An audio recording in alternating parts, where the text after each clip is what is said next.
एक गांव में रामू नाम का गरीब किसान रहता था। उसके पास बस एक छोटा सा खेत था।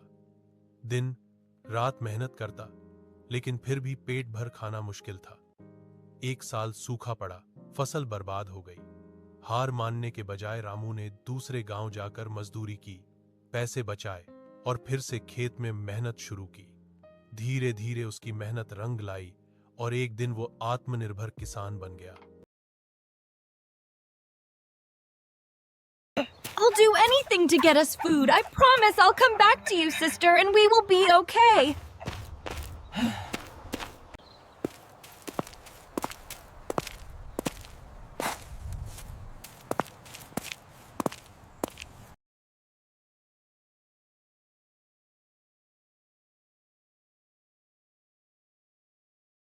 Here, take my coat. But what about you? I'll be okay, sis. You need it more than I do. There, you both must be freezing. I'm so glad I could find clothes and food for both of you. Now no need to cry. I know we can do this together, sis. I hope so. Don't worry, I'm always gonna be here for you.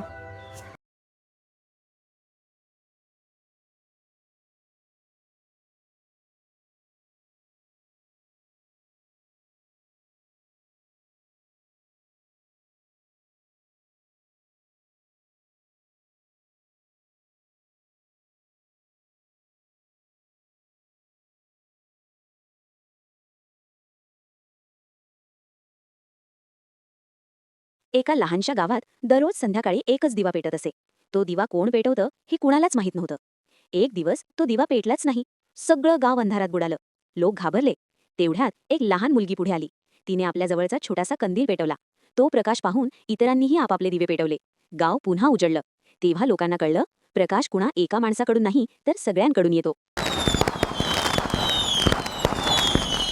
बहुत समय पहले की बात है। एक विशाल और समृद्ध राज्य था सत्यपुर। यह राज्य अपने न्याय, शांति और समृद्धि के लिए दूर दूर तक प्रसिद्ध था। सत्यपुर के राजा थे राजा वीरसेन। वे दयालु, न्यायप्रिय और प्रजा का दुख समझने वाले शासक थे। प्रजा उन्हें पिता समान मानती थी। लेकिन जिस महल में न्याय की बातें होती थीं, उसी महल के भीतर साजिशों का जाल भी बुना जा रहा था। राजा की दो रानियां थीं। छोटी रानी सरल, नेक दिल और सच्ची थी, जबकि बड़ी रानी के मन में ईर्ष्या और अहंकार भरा था। समय बीता और छोटी रानी ने दो पुत्रों को जन्म दिया। पूरा महल खुशियों से भर गया। लेकिन यह खुशी बड़ी रानी को सहन न हुई। रात के अंधेरे में एक भयानक षड्यंत्र रचा गया। बड़ी रानी ने अपने स्वार्थ के लिए नवजात राजकुमारों को बदलवा दिया। सच्चे वारिसों को जंगल की ओर भेज दिया गया और झूठे प्रतीक महल में रख दिए गए। एक वफादार दासी यह सब देख चुकी थी। उसने अपनी जान जोखिम में डालकर दोनों बच्चों को बचाया और उन्हें जंगल में रहने वाली छोटी रानी की बहन के पास पहुंचा दिया। छोटी बहन सब कुछ समझ चुकी थी। उसे अंदेशा था कि महल की राजनीति कभी भी उसकी बहन को निगल सकती है। उसने बड़ी बहन से कहा, अपने बच्चों की पहचान किसी को मत बताना। समय आने पर सच खुद बोलेगा। समय बीतता गया। बड़ी रानी ने झूठ के सहारे राजमहल पर अपना प्रभाव जमा लिया। उधर जंगल में दो बच्चे सादगी और सच्चाई में पलने लगे। एक दिन वे दोनों सत्यपुर के बाजार में खेल रहे थे। खेलते खेलते एक बच्चा बोला, जिस दिन पत्थर के घोड़े हिलाएंगे उस दिन सच्चाई खुद चलकर महलाएगी। यह बात वहीं से गुजर रही राजा वीरसेन और उनके मंत्री ने सुनी। दोनों चौंक गए। राजा ने बच्चों से पूछा, तुम्हें यह अजीब बात किसने सिखाई? बच्चों ने मुस्कुराकर जवाब दिया, हमारी मामी ने। राजा के मन में हलचल मच गई। उन्होंने बच्चों को अपने साथ चलने को कहा। बच्चे उन्हें जंगल की एक झोपड़ी तक ले गए। वहां पहुंचकर राजा की नजर महल की पुरानी दासी पर पड़ी। राजा स्तब्ध रह गए। तभी छोटी बहन सामने आई और बोली, महाराज, अब सच छुपाने का समय समाप्त हो चुका है। उसने राजा को अपने अतीत की पूरी कहानी सुनाई। कैसे वह और उसकी बहन एक दूसरे राज्य के राजा की बेटियां थीं। कैसे षड्यंत्र ने उनके माता पिता को मार डाला और कैसे वे जंगल में शरण लेने को मजबूर हुई। उसने यह भी बताया कि महल में पहुंचते ही उसे बहन के खिलाफ साजिश का आभास हो गया था। फिर उसने नवजात बच्चों की अदला बदली और बड़ी रानी के षड्यंत्र का पूरा सच राजा के सामने रख दिया। राजा की आंखों से आंसू बहने लगे। उन्होंने दोनों बच्चों को अपने सीने से लगा लिया। क्रोध में राजा बोले, अब अपराधी को सजा मिलेगी। लेकिन छोटी रानी ने हाथ जोड़कर कहा, महाराज,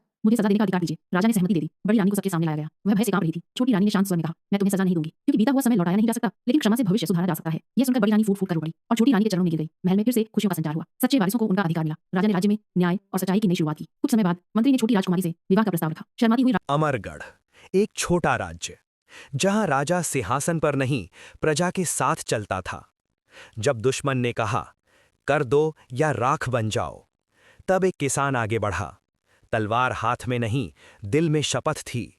युद्ध हुआ, बलिदान हुआ और अमरगढ़ बच गया, क्योंकि इतिहास जीत से नहीं शपथ से बनता है।